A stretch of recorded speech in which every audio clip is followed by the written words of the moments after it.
Hi everyone, I'm Tracy Reed. I'm coming out with another video. I've got a video series on YouTube. The YouTube channel is called The Only Child Adult Orphan, and it can be specifically a channel for folks that are only children, adult orphans. I run a Facebook group that is also called the same thing, Only Child Adult Orphans.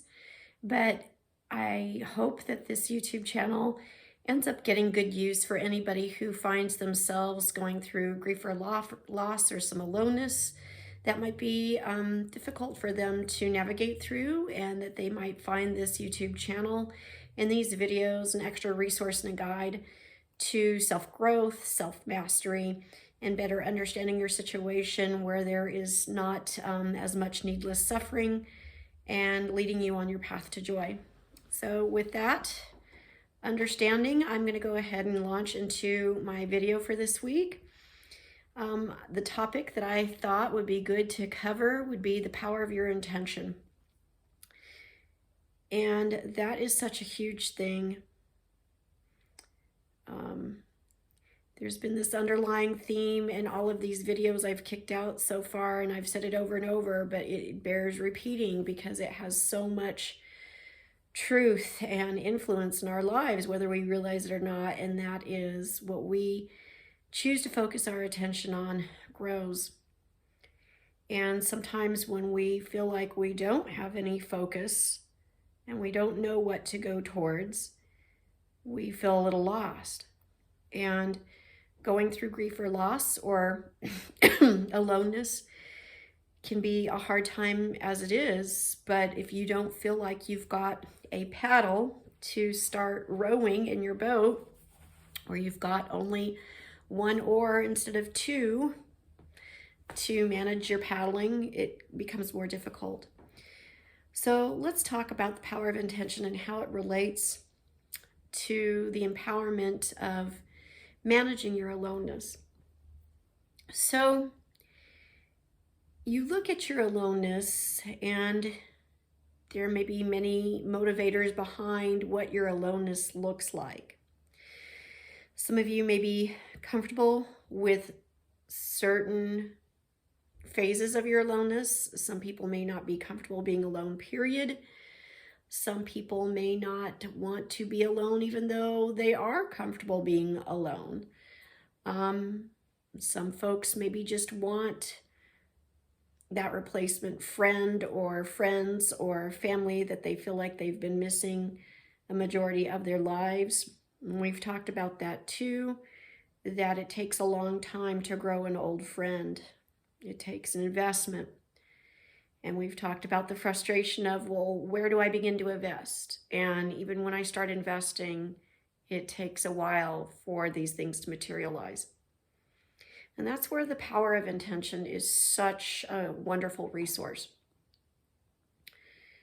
So I would suggest sitting down with yourself. If you are not in the middle of your aloneness state with any grief or mourning, that is a great thing. If you are in a state of grief or mourning, manage that first. Let that be part of your intention. Create a hierarchy of needs and wants. You will know as you sit down and review with yourself where your greatest needs are and where your greatest desires are. And when you look at your needs and when you look at your wants, you can start building goals or intentions behind these needs and wants. We can easily talk ourselves in our dreams and out of our dreams as well. And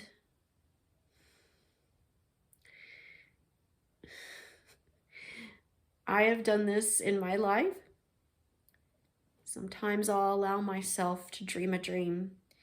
And then if I feel if the dream is beyond me or just too hard, or I feel like the dream seems so sketchy, where do I even begin?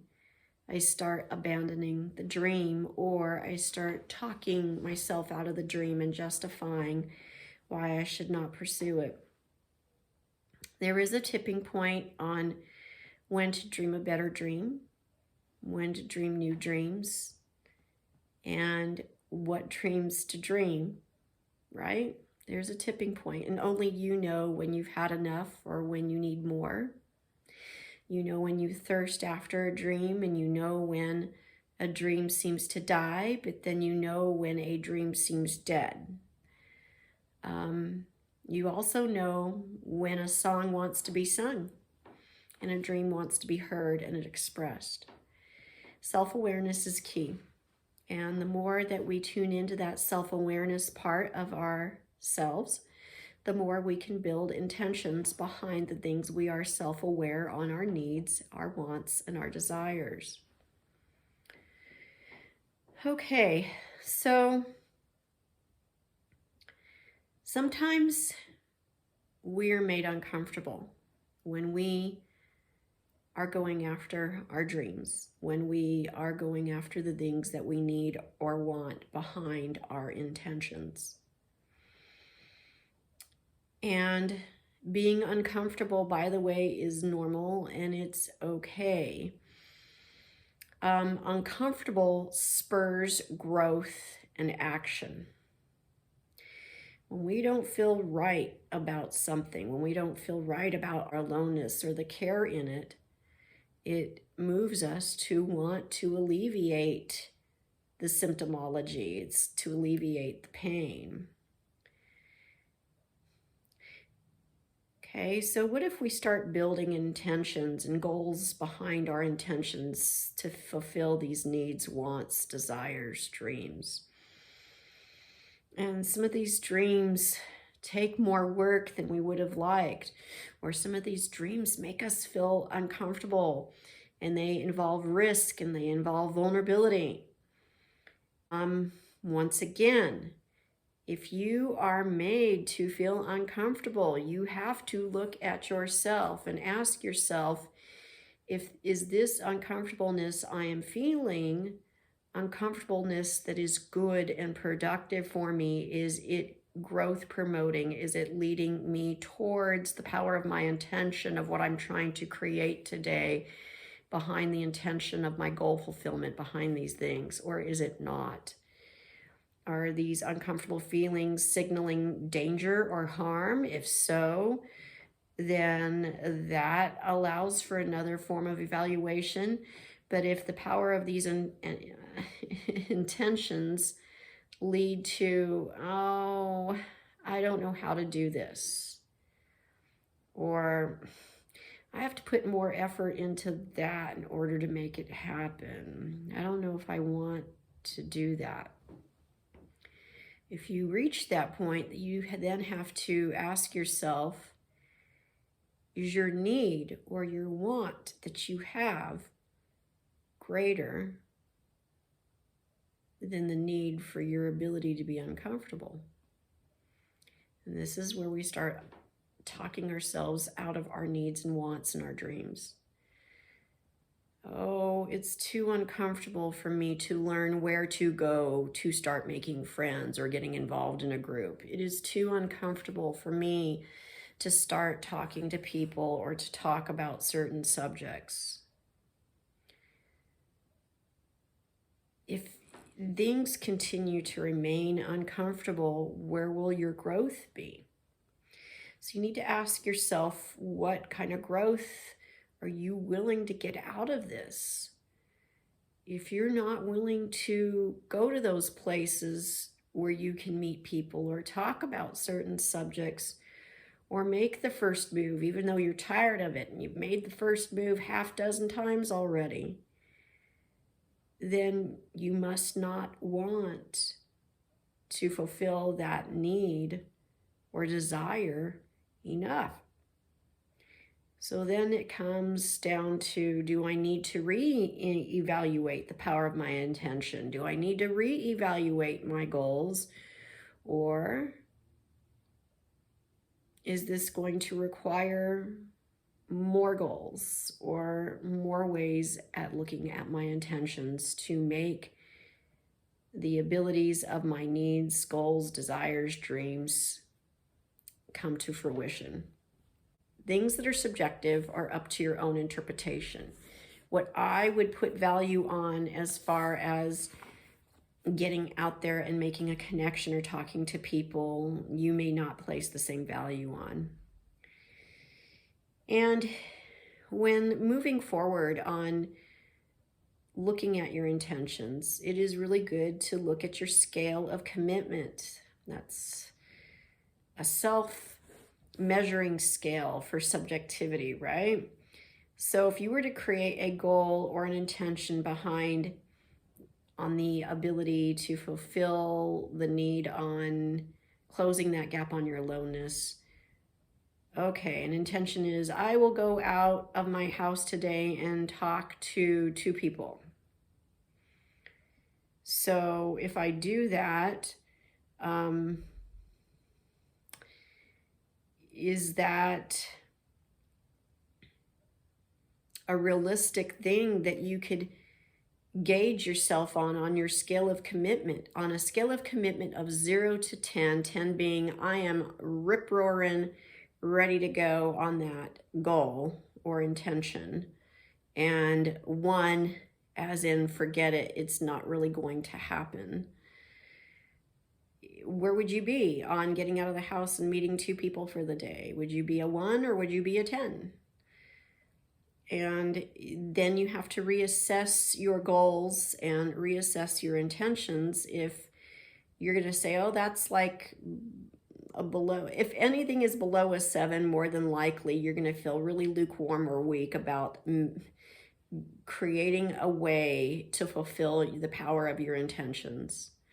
But if you've got a scale of commitment of about an 8 to a 10 on a 0 to 10 scale, then chances are you are going to have a higher motivation to go and make an attempt to fulfill that intention or that goal in meeting your needs.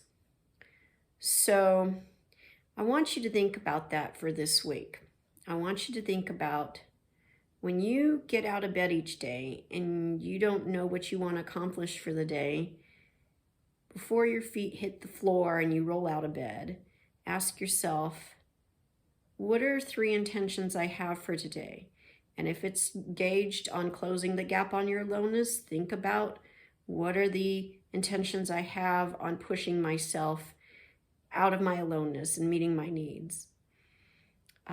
So look at your intentions, and if that scale is below a 7 and below, reassess that intention, reassess that goal. If it's an 8 and above, you're probably getting close to the bullseye or the center of your target on more than likely this is going to happen.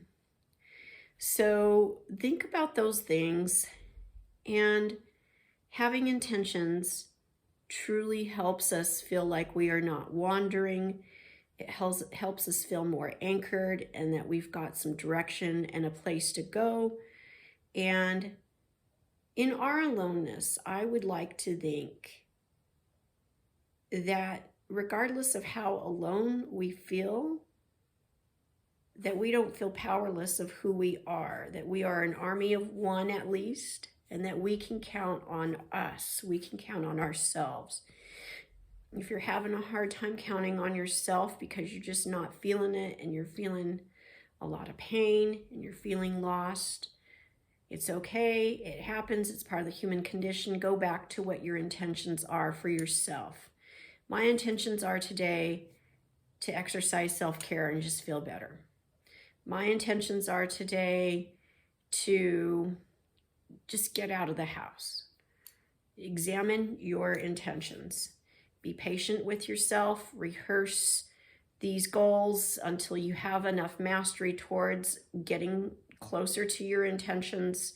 Look at your scale of commitment and rejoice. When you do something good, celebrate your small wins. This doesn't necessarily mean, okay, I go and buy myself a pair of shoes or whatever, or a nice dinner, although you can do all that too.